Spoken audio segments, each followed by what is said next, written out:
How to hard reset Turtle Beach Stealth 700 Gen 3 headset. Hey everybody, welcome back to our channel.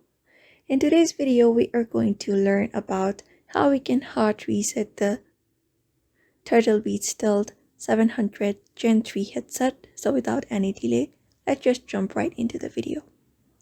So the number one method you can apply is the number one procedure you can follow up is, first of all, grab up your headset and power on the headset, and then hold the headset's crossplay and mode buttons simultaneously for 10 seconds, and then go ahead and release up to both buttons. And then the headset will power off and back on again on its own. And after that is done, the headset and the transmitter should then reconnect automatically, which is repair.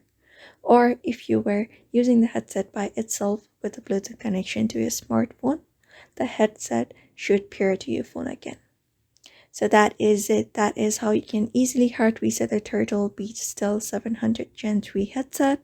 If that doesn't work, what you can do is directly head over to their contact support team and they should help you do that. So that is how you do it. So therefore, I hope this video was helpful to you and thank you for watching this video.